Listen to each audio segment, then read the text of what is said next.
அப்பாவும் கிருபைகளால் என்னை காத்து கொண்டீரே. அப்பாவும் கிருபைகளால் என்னை அழைத்து கொண்டீரே. அப்பாவும் கிருபைகளால் என்னை காத்து கொண்டீரே. கிறிஸ்துவுக்கு அன்பானவர்களே, இந்த மாதத்தினுடைய முதலாம் நாளிலே அதிகாலை வேளையில நாம் ஆண்டவரை ஆராதிக்கும்படியாய் வந்திருக்கிறோம். ஜீவனுள்ள தேவன் தாமே இந்த ஆராதனை ஆசீர்வதிக்கும்படியா எல்லாரும் கண்களை மூடி ஜெபிப்போம். நல்ல ஆண்டவரே, செப்டம்பர் மாதத்தினுடைய முதலாம் நாளில் இந்த அதிகாலை வேளையில உம்மை ஆராதிக்கும்படியாக நாங்கள் வந்திருக்கிறோம். கடந்து போன 8 மாதங்களும் கிருபையால் எங்களை ஆண்டவரை காத்து வழி நடத்தினீரே. ஆண்டவரே, நம்முடைய இரக்கங்களுக்கு முடிவில்லை அப்பா. ஒவ்வொரு நாடும் ஆண்டவரே, நம்முடைய ஜனங்களாகிய எங்களை காத்து வழி நடத்தினீரே. நீர் செய்த எல்லா நன்மைகளுக்காய் ஸ்தோத்திரம் ஆண்டவரே. இதுவரைக்கும் நடத்தி வந்த எல்லா கிருபைகளுக்காய் ஸ்தோத்திரம் ஆண்டவரே. இந்த நாளிலும் ஆண்டவரை பாடி துதித்து ஆராதிக்கும் போது அளவில்லாத தெய்வீக பிரசன்னம் இறங்கி வர ஜெபிக்கிறோம். இந்த மாதத்திலும் ஆண்டவரை நம்முடைய ஜீவனுள்ள வாக்குத்தத்தங்களை கொடுத்து அதை கொண்டு தேவன் ஜனங்களை வழிநடத்த வேண்டுமாய் ஜெபிக்கிறோம் ஆண்டவரே. இந்த மாதத்தின் முதலாம் நாளிலே ஒவ்வொரு ஆராதிக்கிற ஜனங்களையும் கர்த்தருடைய வல்லமையுள்ள கரத்தினால ஆசீர்வதித்து நடத்த வேண்டுமாய் ஜெபிக்கிறோம். பாடல்கள் துதிகளின் மூலமாய் மகிமைப்படும் ஆண்டவரே. நம்முடைய வார்த்தைகளை கொண்டு பேசும் இடைபடும். இயேசு நாமத்தில் ஜெபங்கள் நல்ல பிதாவே, ஆமென். Praise the Lord. இந்த வேளையிலும் பாடல் புத்தகத்துல 61வது பாடலை நாம் எல்லாரும் சேர்ந்து பாடப் போகிறோம்.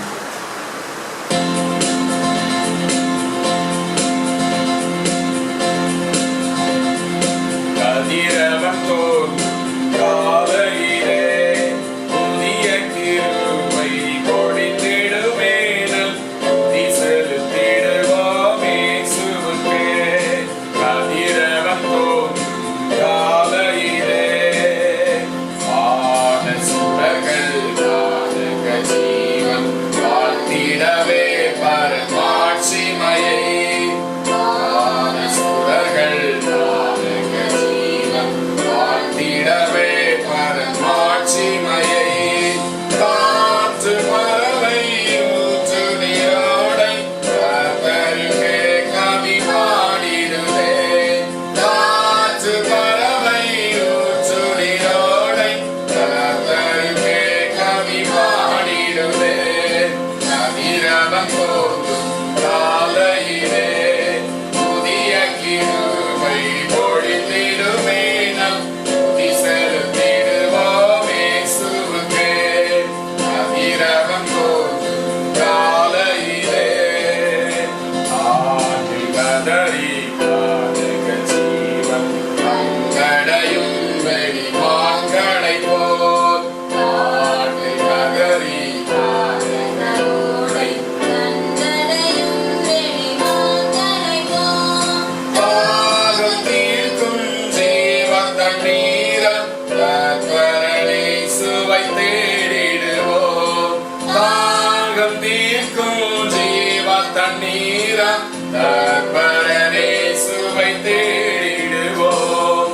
கதிரவன் தோன்றும் காலையிலே புதிய கிருபை பொழிந்திடுமே.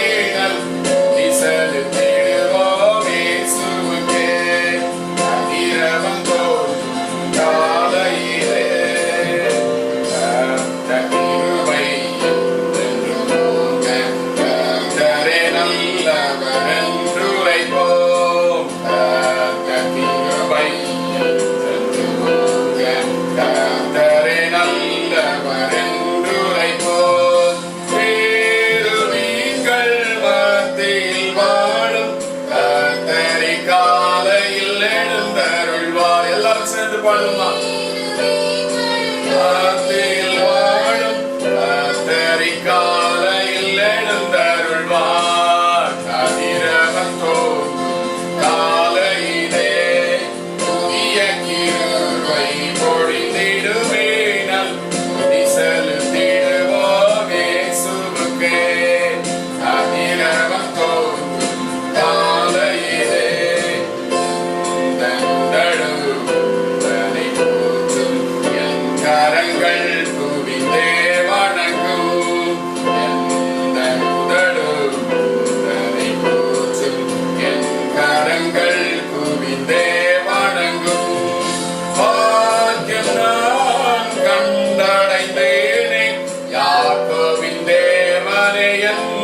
துணையே. ஆமென். பாக்கியம் நான் கண்டடைந்தேனே, யாக்கோபின் தேவனே என் துணையே.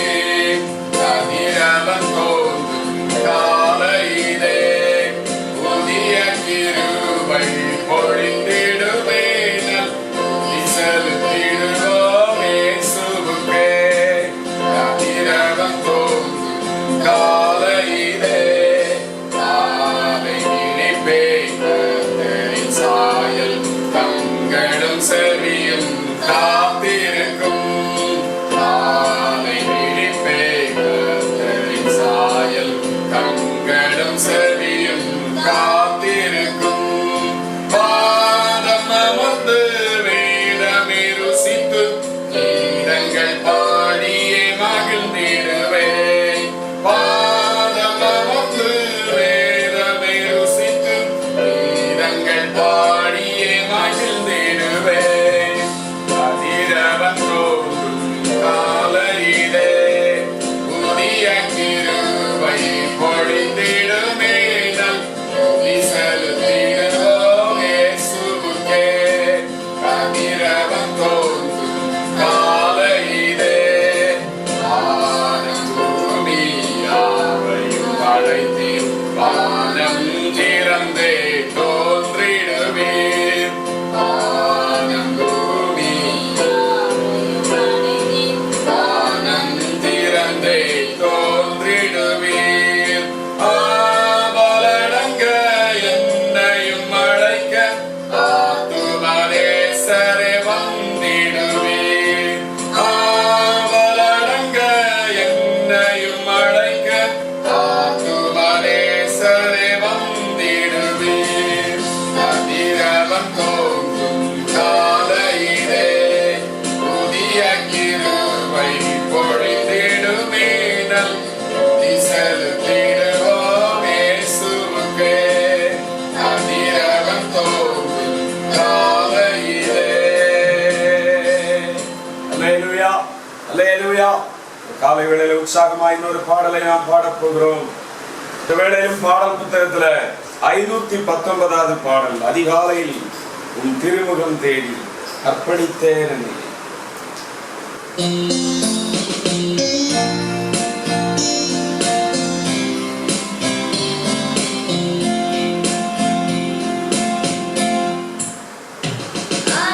அதிகாலையில் உன் திருமுகம் தேடி அர்ப்பணித்தேன் என்னை. ஆராதனை துதி ஸ்தோத்திரங்கள் அப்பனே உமக்கு தந்தே. ஆராதனை துதி ஸ்தோத்திரங்கள் அப்பனே உமக்கு தந்தே. ஆராதனை ஆராதனை ஆராதனை ஆராதனை அன்பரே சுராஜனுக்கு. எல்லாரும் சொல்லுவோமா உற்சாகமா? தேவனுக்கு அன்பரே சுராஜனுக்கு ஆவியான தேவனுக்கு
கடைசியாக எல்லாரும் முழங்கால் பிடிட்டு பாடல் புத்தகத்துல 759வது பாடலை நாம் இந்த வேளையில பாடப் போகிறோம்.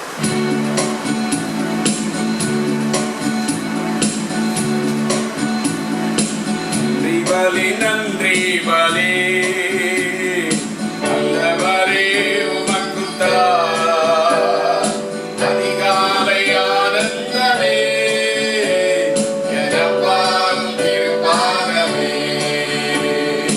எப்போதும் ஆனந்தமே எனப்பால் திருப்பாதமே நேற்றைய துயரமெல்லாம்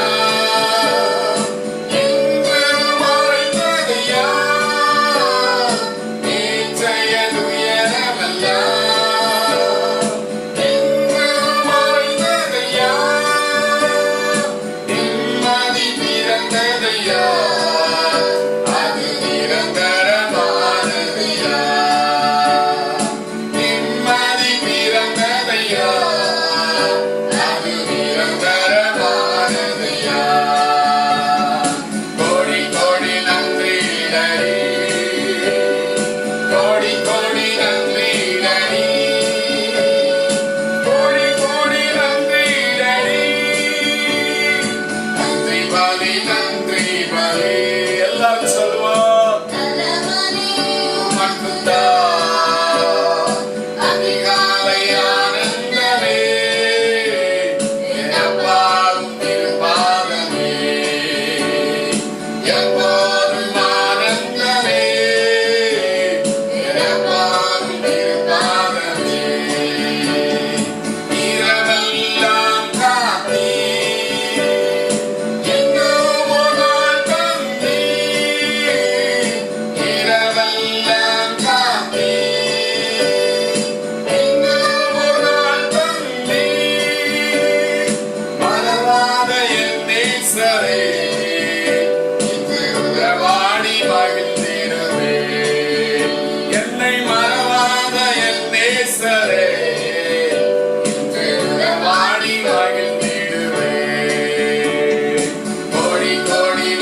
செலுத்துகிறோம் அப்பா.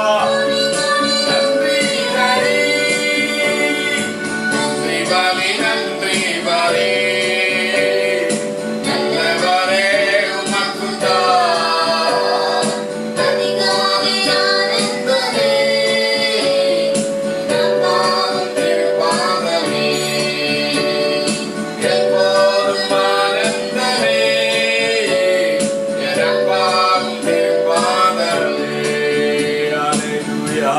எல்லாரும் ஆண்டவருடைய சமூகத்துல வேளையிலிருந்து அதிகாலை வேளையில ஆண்டவருக்கு மகிமை செலுத்துவோம்.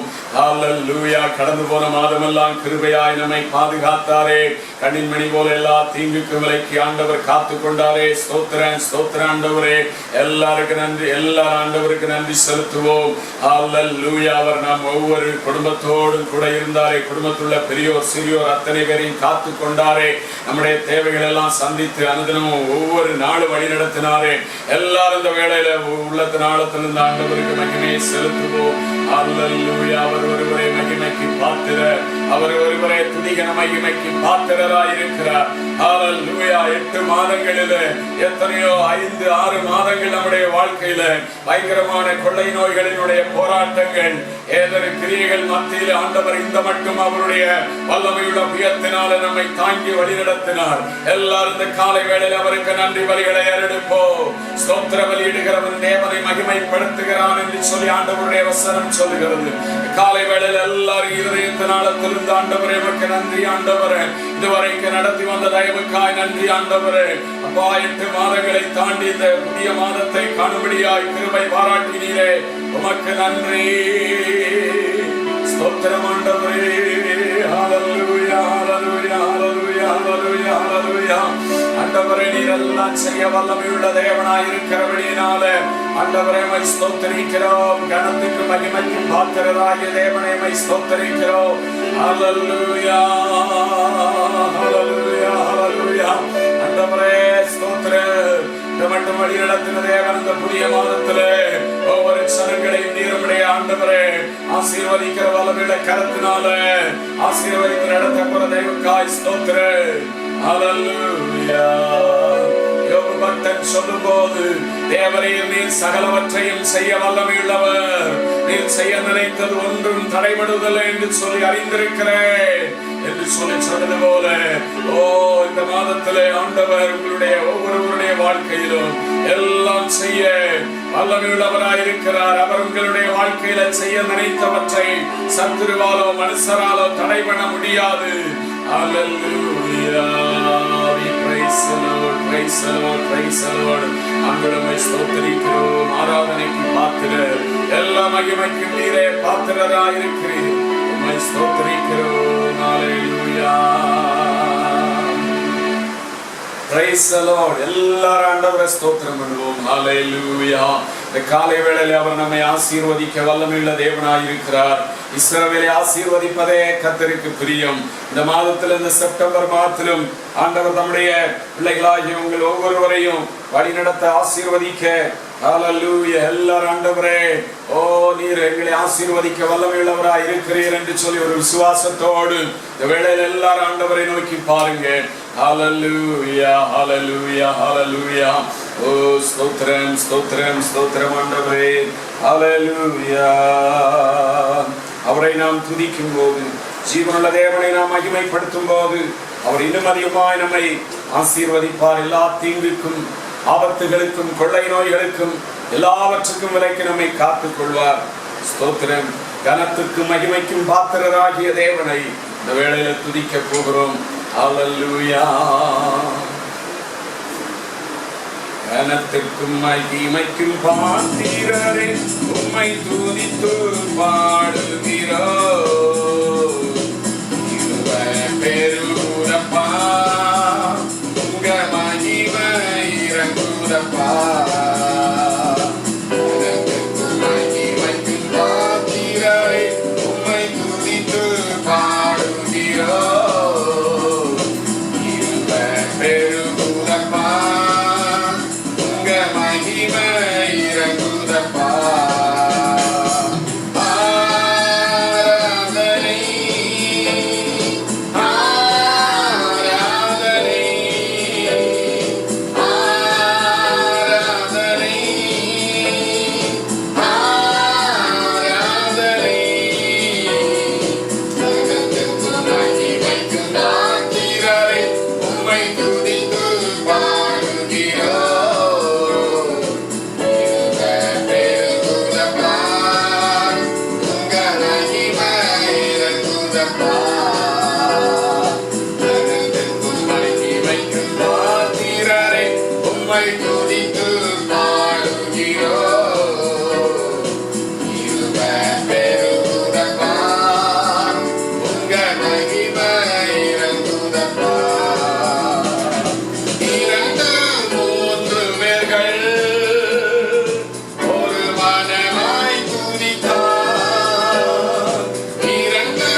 ஆண்டவரே உமக்கு மகிமை செலுத்துகிறோம் என்று சொல்லுவோம்.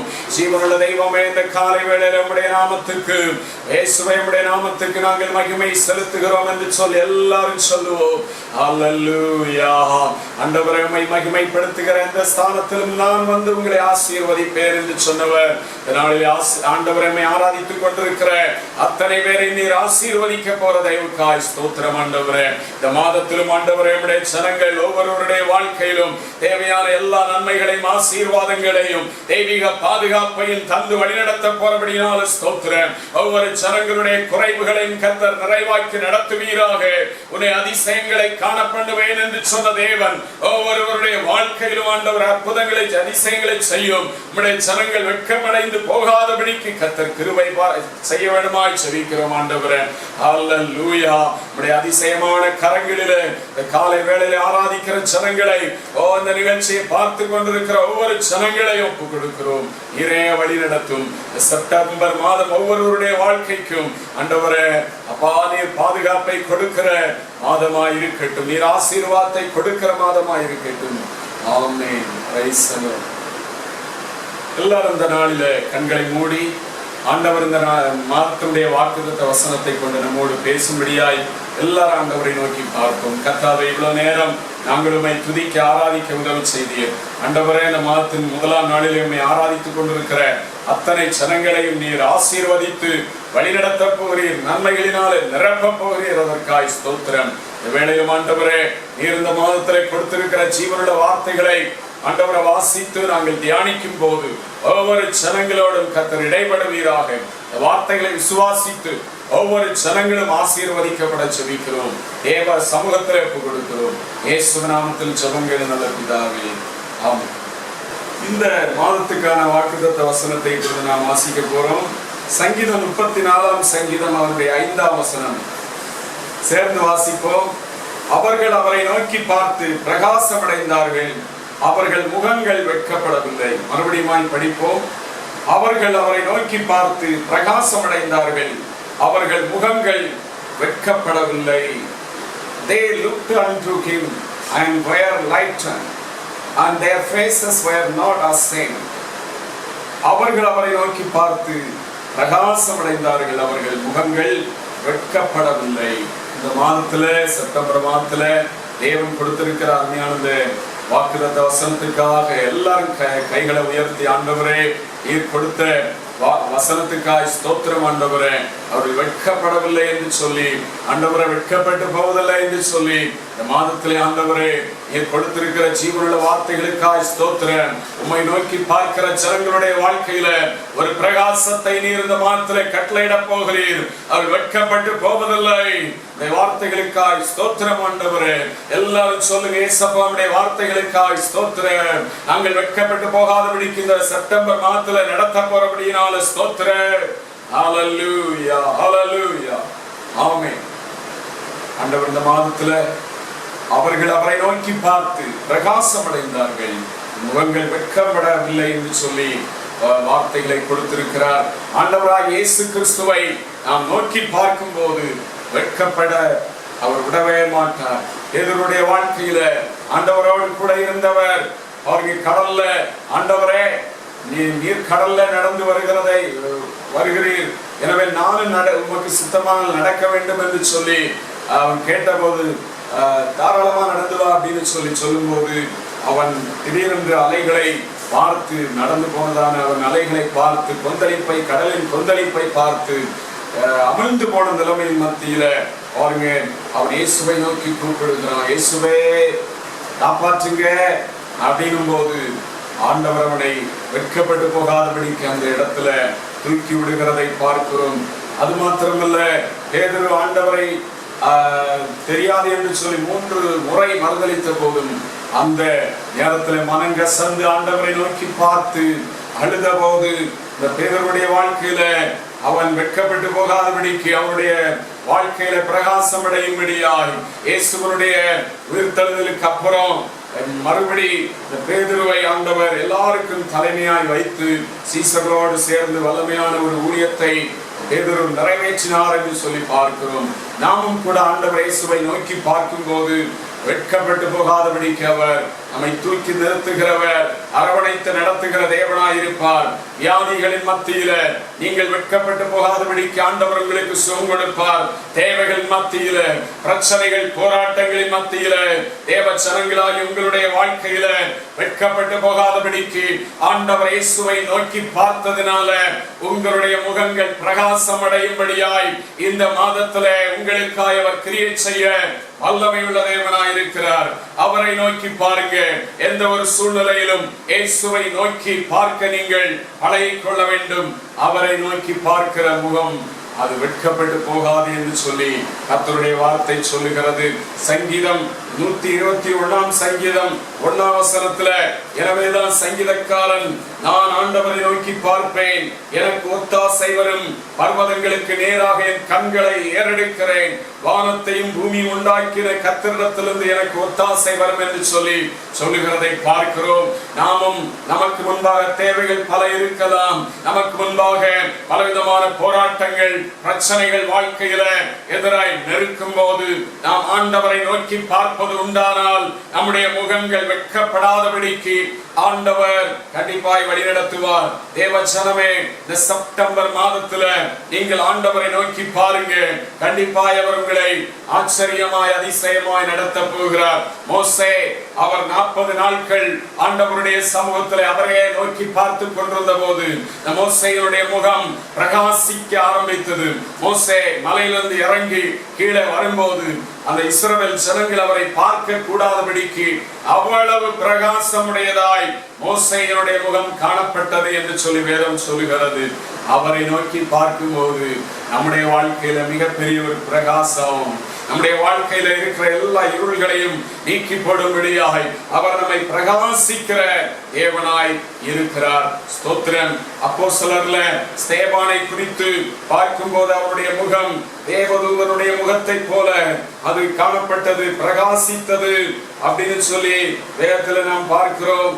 பாருங்க, ஆண்டவரை நோக்கி பார்த்து கொண்டிருந்ததானே அந்த ஸ்தேவானுடைய முகம் பிரகாசித்தது அப்படின்னு சொல்லி கர்த்தருடைய வார்த்தை சொல்லுகிறது. பிரியமானவர்களே, இந்த நாட்களில் ஆண்டவர் உங்களையும் பிரகாசிக்க செய்கிற தேவனாய் இருப்பார். ஸ்தோத்திரம். ஸ்தேவானுக்கு எதிராய் ஒரு கூட்டம் எழும்பி அவன் மேல் குற்றம் சுமத்தினார்கள்.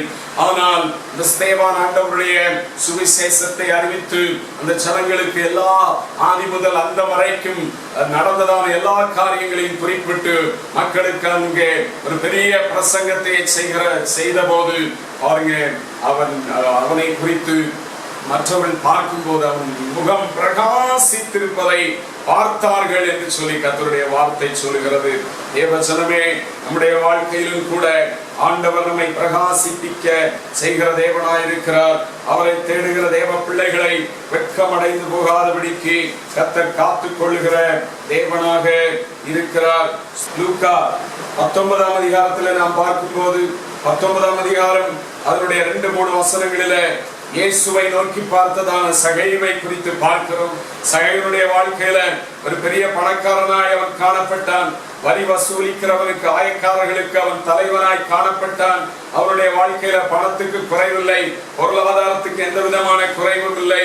ஆனால் அவனுடைய வாழ்க்கையில நிம்மதி இல்லை, சமாதானம் இல்லை.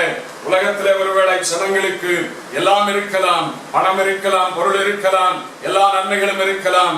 ஆனால் இயேசு இல்லாத வாழ்க்கை, அந்த வாழ்க்கையில ஒரு குறைவோடு தான் அவர்கள் இருப்பார்கள், நிம்மதியற்ற நிலைமைகளோடு இருப்பார்கள். மனிதன் உலகம் முழுவதையும் ஆதாயப்படுத்திக் கொண்டாலும் தன் ஜீவனை நஷ்டப்படுத்தினால் அவருக்கு லாபம் என்ன என்று சொல்லி கர்த்தருடைய வேதம் சொல்லுகிறது. லூக்கா 19ஆம் அதிகாரம் அதனுடைய 2-3 வசனங்களை நான் வாசிக்கிறேன். ஆயக்காரருக்கு தலைவனும் ஐஸ்வர்யவானுமாயிருந்த சகேயு எனப்பட்ட ஒரு மனுஷன் இயேசு எப்படிப்பட்டவரோ என்று அவரை பார்க்க வகை தேடினான். அவன் குள்ளனானபடியால் ஜனக்கூட்டத்தில் அவரை காணக்கூடவில்லை என்று சொல்லி வசனம் சொல்லுகிறது. இயேசுவை பார்க்க விரும்பினான். அவருடைய முகத்தை நான் பார்க்க வேண்டும், அந்த தேவனுடைய முகத்தை நான் பார்க்க வேண்டும் என்கிற ஆசை இந்த சகைவனுடைய வாழ்க்கையில இருந்தது. எப்படியாகிலும் இயேசுவை நான் பார்க்க வேண்டும் என்கிற ஆசை அவனுடைய வாழ்க்கையில இருந்தது. இன்னைக்கு ஜனங்களுக்கு கொஞ்சம் பணம் பொருள் இருந்தா ஆண்டவரை தேடுகிறது இல்லை, ஆண்டவரை அவர்கள் தேட மாட்டார்கள்.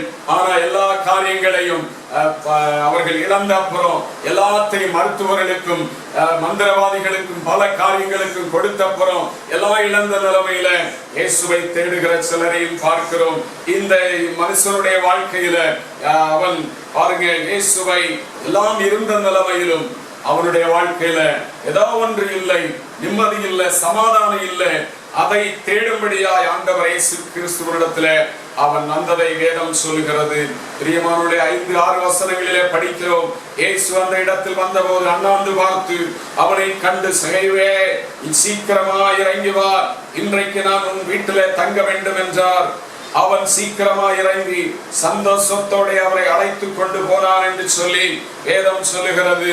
பாருங்க, என்னைக்குமே இல்லாத ஒரு சந்தோஷம் இன்னைக்குதான் சகைவனுடைய வாழ்க்கையில கடந்து வந்தது. இயேசுவை தேடும் போது அவரை நோக்கி பார்க்கிற ஒவ்வொருவருடைய வாழ்க்கையிலும் அவர்கள் முகங்கள் வெட்கப்பட்டு போகாதபடிக்கு பிரகாசம் அடையும்படியாய் கர்த்தர் செய்வார். மெய்யாகவே இந்த சகைவனுடைய வாழ்க்கையில அன்னைக்குதான் அவருடைய வாழ்க்கையில முகத்துல ஒரு பிரகாசம், வாழ்க்கையில வாழ்வதற்கு ஒரு அர்த்தமுள்ள ஒரு பிரகாசத்தை அவருடைய வாழ்க்கையில காண முடிந்தது. பாருங்க, இயேசு சகைவனுடைய வீட்டுக்கு போகும்போது பலர் அவனை குறித்து முறுமுறுத்தார்கள். 6-7 வசனத்துல 7ஆம் வசனத்துல அதை கண்ட யாவரும் இவர் பாவியான மனுஷரிடத்தில் தங்கும்படி போனார் என்று முறுமுறுத்தார்கள். சகைவு இப்பொழுது இயேசுவை அழைத்துக் கொண்டு தன்னுடைய வீட்டுக்கு போகிறார். போற வழியில ஒவ்வொருத்தரும் பேசுறார், இந்த ஆளு பயங்கரமான பாவி, அநியாயமாய் வரி வசூலிக்கிறவன், இவன் வீட்டுக்கு இயேசு போறாரு, இவன் வீட்டுக்கு இயேசு போறாரு. போற வழியெல்லாம் ஒரே பேச்சு. சகைவு இதை கேட்டான். சகைவு 8ஆம் வசனத்துல அப்படிப்பட்டவர் பேசுகிற அந்த நிலைமையில சகைவு நின்று கர்த்தரை நோக்கி இயேசுவை நோக்கி சொல்ற, ஆண்டவரே, என் ஆஸ்திகளில் பாதியை ஏழைகளுக்கு கொடுக்கிறேன். நான் ஒருவரிடத்தில் எதையாகிலும் அநியாயமாய் வாங்கிறது உண்டானால் நாளத்தனையாய் திரும்ப செலுத்துகிறேன் என்றார். நான் அநியாயமாய் சம்பாதித்த எல்லாத்தையும் நாளத்தனையாய் திருப்பி நான் செலுத்துகிறேன்.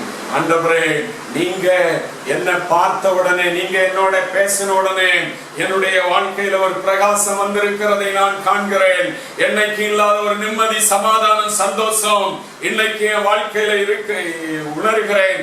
இதை தவிர்த்து விட்டு மற்ற காரியங்கள், பணம், பொருள், நான் அநியாயமாய் சம்பாதித்ததை எல்லாத்தையும் மக்களுக்கு நாளத்தனையாய் கொடுக்கிறேன் அப்படின்னு சொல்லி இயேசு பார்க்கிறார். மற்றவர்களும் பார்க்கிறார்கள். நடுவில் நின்று இந்த சகைவு சொல்லுகிறார்.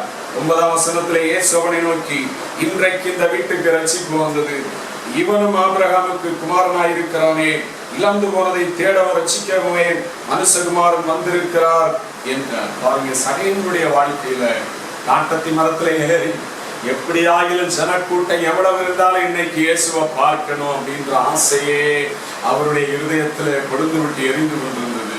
அந்த காரியத்தை பார்த்ததான இயேசு, சகைவே சீக்கிரமா இறங்கி வா, நீ என்ன பார்க்கிறதோடு மட்டும் உன்னுடைய வாழ்க்கையில இன்னைக்கு முடிந்து போகிறதில்லை. உன்னுடைய வாழ்க்கையில முழுவதும் உன்னுடைய ஆயுசு நாட்கள் எல்லாம் ஒரு மாற்றத்தோடு, ஒரு பிரகாசத்தோடு இந்த பூமியில நீ சாட்சியாய் வெட்கமடைந்து போகாதபடிக்கு வாழும்படியாய் நான் உன்னுடைய வாழ்க்கையில உனக்கு உதவி செய்ய போகிறேன், உன்னுடைய வீட்டில நான் தங்க போகிறேன் என்று சொல்லி அவனை அழைத்துக் கொண்டு அவனுடைய வாழ்க்கையில பெரிய வாழ்க்கையில ஒரு பிரகாசத்தை ஆண்டவர் கொடுத்தாரே. பிரியமானவர்களே, ஆண்டவரை நாம் நோக்கி பார்க்கும் போது நாம் எப்படிப்பட்ட நிலைமையில இருந்தாலும் நம்முடைய வாழ்க்கை பிரகாசமாய் மாறும்படியாக கர்த்தர் கண்டிப்பாய் கிரியை செய்கிற தேவனாய் இருப்பார். சங்கீதம் 18வது சங்கீதம் அதனுடைய 25, 26 வரையுள்ள வசனங்களிலே நாம் படிக்கும் போது,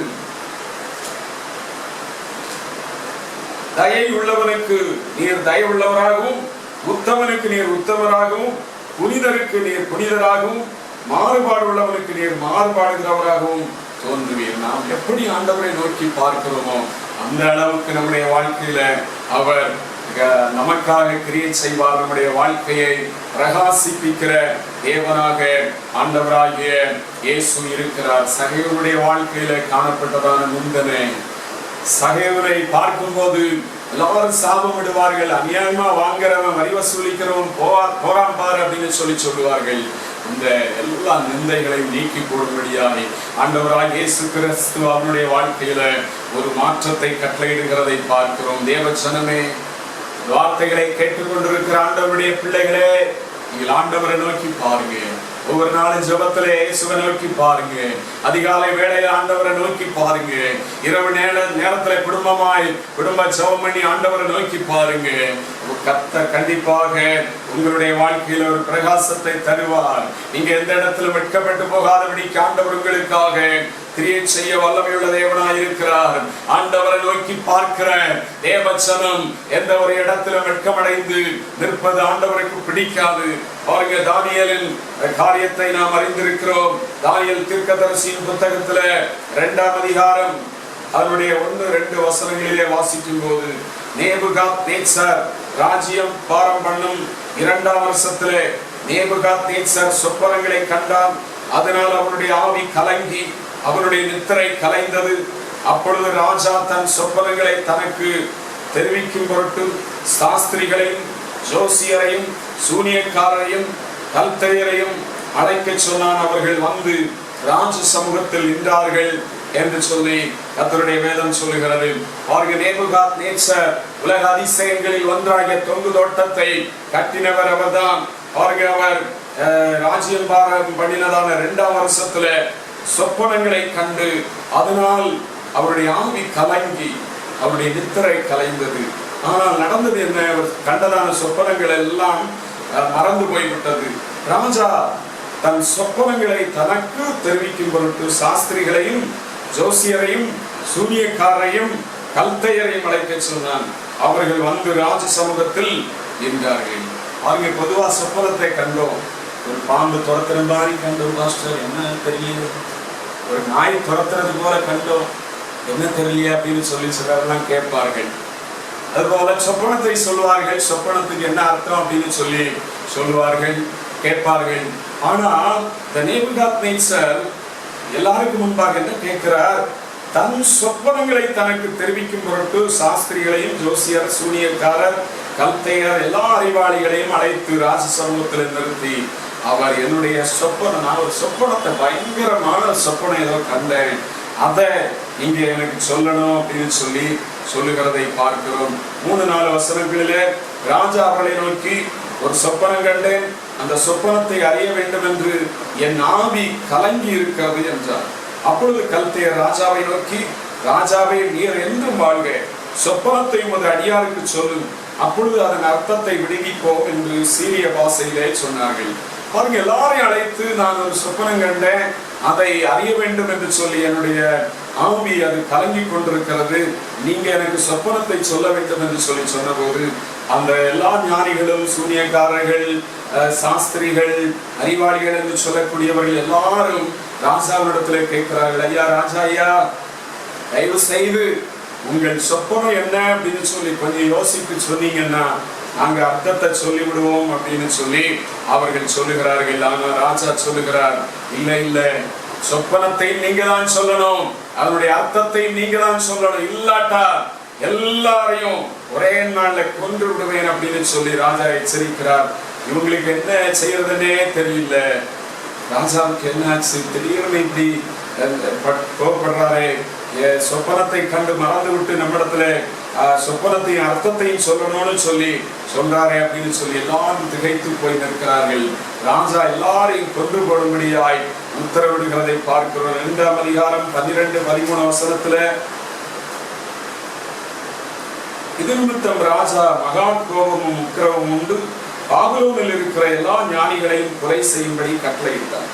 ஞானிகளை கொலை செய்ய வேண்டும் என்கிற கட்டளை வெளிப்பட்ட போது தானியேலையும் அவன் தோழரையும் கொலை செய்ய தேடினார்கள். அவங்க ராஜா கட்டளையிட்டு விட்டார், சொப்பனத்தையும் அதனுடைய அர்த்தத்தையும் தெரிவிக்காவிட்டால் எல்லாரையும் கொல்ல போறேன் அப்படின்னு சொல்லி கொலை செய்கிறதற்கு எல்லாரையும் இங்கே ஒரு கூட்டம் பெரும் கூட்டம் நின்று கொண்டிருக்கிறார்கள். இதை தாண்டி தானியேல் அவருடைய நண்பர்கள் மற்ற தானியேல் 1ஆம் அதிகாரத்திலே பார்க்கிறோம், மற்றவர்களை பார்க்கலும் 10 மடங்கு ஞானத்திலே எல்லாவற்றிலும் சமர்த்தர்களாக இருந்ததான தானியேலையும் அவருடைய நண்பர்களையும் தேடுகிறார்கள். தேடி கண்டுபிடித்து இப்படி ராஜா கட்டளையிட்டு இருக்கிறார் என்று சொல்லி சொல்லும் போது 2ஆம் அதிகாரம் 17-18 வசனத்துல பின்பு தானியேல் தன் வீட்டுக்கு போய் தானும் தன் தோழரும் பாபிலோனின் மற்ற ஞானிகளோட கூட அழியாதபடிக்கு இந்த மறைபொருளை குறித்து பரலோகத்தின் தேவனை நோக்கி இரக்கம் கேட்கிறதற்காக அனனியா, மிசாவேல், அசரியா என்னும் தன்னுடைய தோழருக்கு இந்த காரியத்தை அறிவித்தான். தன்னுடைய தோழருக்கு அனனியா, மிசாவேல், அசரியா என்று சொல்லக்கூடிய அந்த நண்பர்களுக்கு இடத்துல சொல்லி, செவ நண்பர்களிடத்துல சொல்லி, இப்படி ஒரு கட்டளையை ராஜா போட்டிருக்கிறார், அவர் கனவு கண்டு சொப்பனம் கண்டு அதை மறந்து விட்டார், ஞானிகள் எல்லாரும் அதை வெளிப்படுத்த வேண்டும், சொப்பனத்தையும் சொல்ல வேண்டும், அர்த்தத்தையும் சொல்ல வேண்டும், இல்லாவிட்டால் கொலை செய்து விடுவார் என்று சொல்லி சட்டத்தை போட்டு விட்டார். எனவே நம்ம பரலோகத்தின் தேவனை நோக்கி ஜெபம் பண்ணுவோம் அப்படின்னு சொல்லி எல்லாரும் ஜெபிக்க ஆரம்பித்தார்கள். பிரியமானவர்களே, 16ஆம் வசனம் சொல்கிறது, தானியேல் ராஜாவிடத்தில் போய் சொப்பனத்தின் அர்த்தத்தை ராஜாவுக்கு காண்பிக்கும்படி தனக்கு தவணை கொடுக்க விண்ணப்பம் பண்ணினான். தானியேல் பயப்படவில்லை. நேரே ராஜாட்ட போய், ஐயா கொஞ்சம் டைம் கொடுங்க, ஆண்டவர் சொப்பனத்தை வெளிப்படுத்துவார், டைம் கொடுங்க அப்படின்னு சொல்லி கேட்டு அவர் போய் ஜெபிக்க ஆரம்பித்தார்.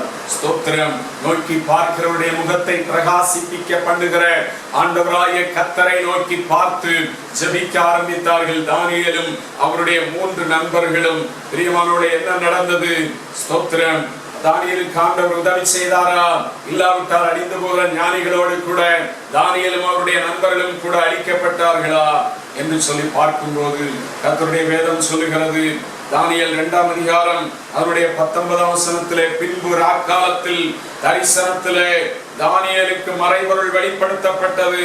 அப்பொழுது தானியேல் பரலோகத்தின் தேவனை ஸ்தோத்தரித்தான் என்று சொல்லி கர்த்தருடைய வார்த்தை சொல்லுகிறது. தானியேல் ஜெபத்திலே இருக்கிறார். ஆண்டவரே, நீர் இம்மட்டு எங்களை எவ்வளவு ஆச்சரியமாய் நடத்தி வருகிறீர். சிறையிருப்பிலிருந்து நாங்கள் வந்தாலும் ராஜாவினிடத்திலே தயை கிடைக்க பண்ணி பாபிலோன் தேசத்திலே நல்ல ஒரு ஞானிகளாய் எங்களை வைத்திருக்கிறார். ஆனால் இந்த நாட்களிலே நாங்கள் பாதிக்கப்பட்டு எல்லாரையும் அழிக்கப்படத்தக்கதாய் காரியம் நடக்கிறது. ஆண்டவரே, ராஜா கண்ட சொப்பனத்தையும் அதனுடைய அர்த்தத்தையும் எங்களுக்கு தெரியப்படுத்த வேண்டும் என்று சொல்லி அவர்கள் ஜெபித்துக் கொண்டே இருக்கிறார்கள். ஆண்டவர் சொப்பனத்தை வெளிப்படுத்தினார் என்று சொல்லி கர்த்தருடைய வார்த்தை சொல்லுகிறது. தானியேல் உடனே போய் அங்கே ராஜ சமூகத்தில் போய் ராஜாவுக்கு அந்த காரியங்களை எல்லாம் வெளிப்படுத்துகிறார். அந்த அதிகாரம் 2ஆம் அதிகாரம் முழுவதிலும் பார்க்கும்போது 28, 29 வசனத்துல நாம் பார்க்கும்போது மறைபொருள்களை வெளிப்படுத்துகிற பரலோகத்தில் இருக்கிற தேவன் கடைசி நாட்களில் சம்பவிப்பதை ராஜாவாகிய நேபுகாத்நேசருக்கு தெரிவித்திருக்கிறார். உம்முடைய சொப்பனமும் உமது படுக்கையின் மேல் உம்முடைய தலையில் உண்டான தரிசனங்களும் என்னவென்றால், ராஜாவே, உம்முடைய படுக்கையின் மேல் நீர் படுத்திருக்கையில் இனிமேல் சம்பவிக்க போகிறது என்ன என்கிற நினைவுகள் மக்கள் எழுந்திற்று. அப்பொழுது மறைபொருள்களை வெளிப்படுத்துகிறவர் சம்பவிக்க போகிறதை உமக்கு தெரிவித்தார் என்று சொல்லி தானியேல் சொல்லுகிறார். ராஜா, நீங்க யோசித்துட்டே படுக்கும் போது யோசித்துட்டே இருந்தீங்க, இனிமேல் நடக்க போறது என்ன, இனிமேல் நடக்க போகிறது என்ன என்று சொல்லி நீங்க ஒரு எதிர்பார்ப்போடு படுத்திருந்தீங்க. பரலோகத்தின் தேவன் இனிமேல் நடக்க போகிறதை மறைபொருளாக அவர் வெளிப்படுத்தினார், அவ்வளவுதான் அப்படின்னு சொல்லி தானியேல் ஒவ்வொரு காரியமாய் அந்த ராஜாவுக்கு சொல்ல ஆரம்பித்தார். ஸ்தோத்திர. நாமும் படுக்கும்போது தேவையில்லாத காரியங்களை யோசித்துட்டு படுக்கக்கூடாது. நல்ல ஜெபம் பண்ணிட்டு ஆண்டவருடைய சமூகத்துல அவருக்கு ஸ்தோத்திரம் செலுத்தி நல்ல படுக்கையில போகும்போது நல்ல தூக்கம் வரும். படுக்கையில கிடந்து சிந்தித்து கொண்டே இருந்தார், தூக்கமே வராது. கெட்ட சொப்பனங்கள் வரும், தேவையில்லாத அலக்கழிப்புகள் வரும், நிம்மதி கெட்டு போயிடும். எனவே ஆண்டவருடைய பிள்ளைகள் தேவையில்லாதபடிக்கு படுக்கையில நித்திரைகளை சிந்தித்துக் கொண்டு நாம இருக்க தேவையில்லை. பாருங்க, தானியேலுக்கு ஆண்டவர் சொப்பனங்களை அந்த அர்த்தத்தை சரியாய் வெளிப்படுத்தி தானியேல் அங்கு போய் ராஜாவிட்ட அறிவிக்கிறதை பார்க்கிறோம். தேவன் வெளிப்படுத்துகிற எல்லா காரியங்களையும் ஒவ்வொன்றாக தானியேல் ராஜாவினிடத்துல சொல்லுகிறதை பார்க்கிறோம். 31ஆம் வசனத்துல அவர் சொல்லுகிறார், ராஜாவே, நீர் ஒரு பெரிய சிலையை கண்டீர்.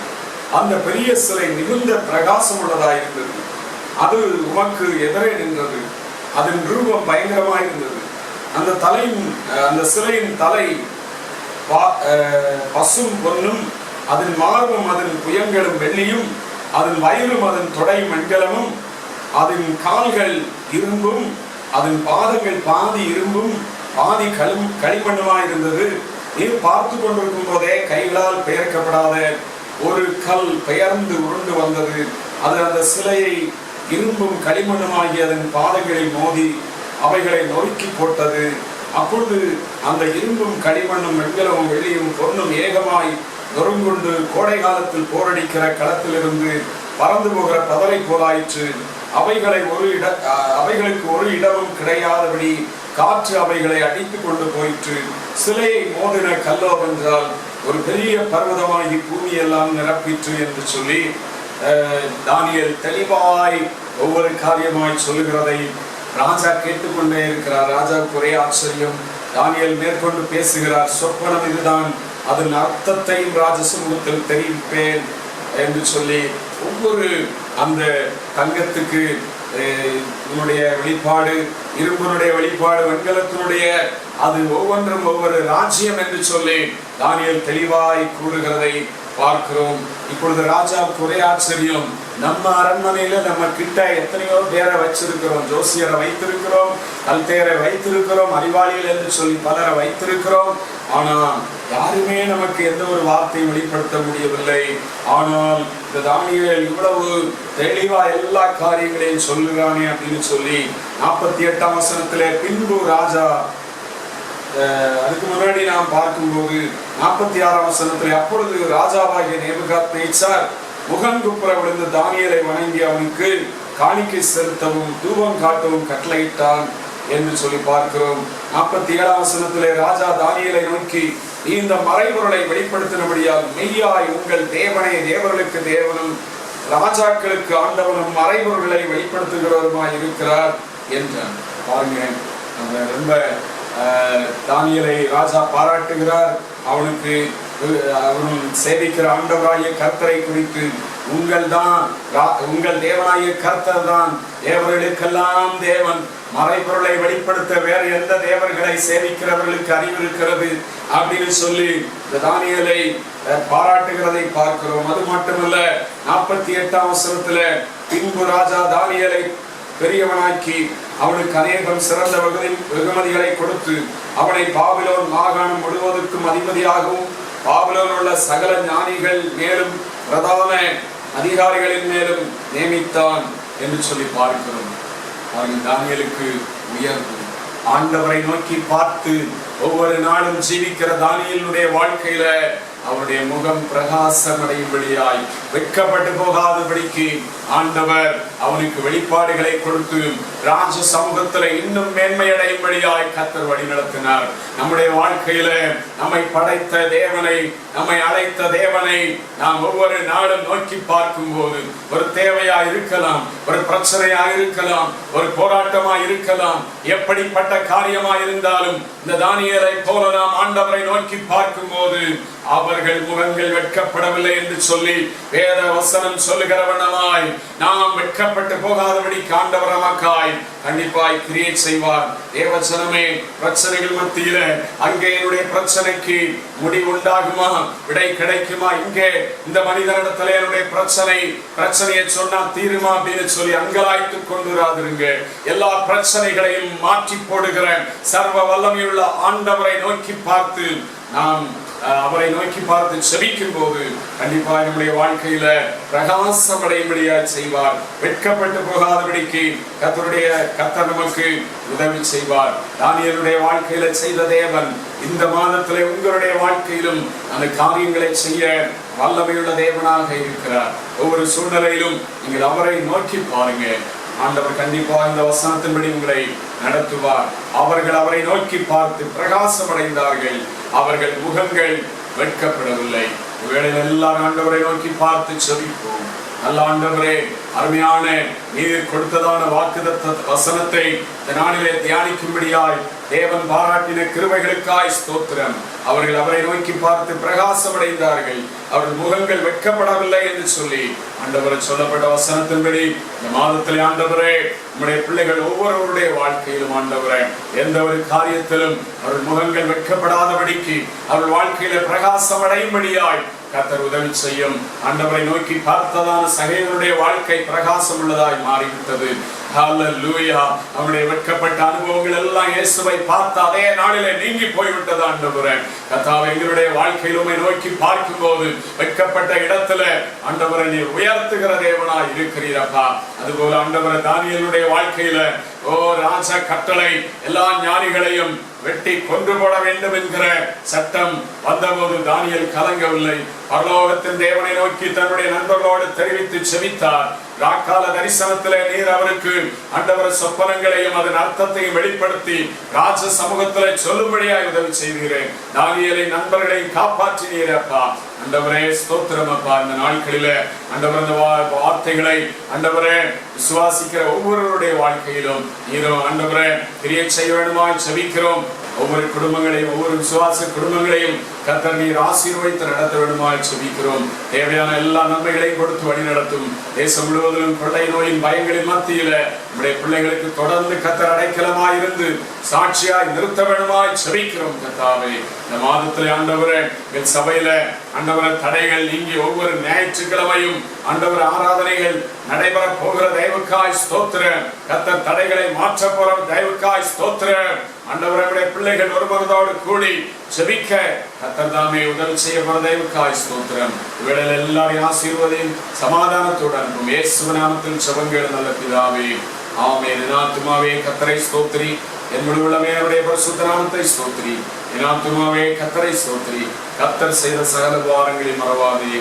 ஆமென். நம்முடைய கர்த்தராகிய இயேசு கிறிஸ்துவின் கிருபை, பிதாவாகிய தேவனுடைய அன்பும் பரிசுத்த ஆவியானவருடைய அந்யோன்ய சிநேகமும் இன்றும் என்றும் சதா காலங்களிலும் நம் அனைவரோடும் கூட தங்கியிருப்பதாக. ஆமென். ஸ்தோத்திரம். கர்த்தர் உங்களை ஆசீர்வதிப்பார். ஸ்தோத்திரம்.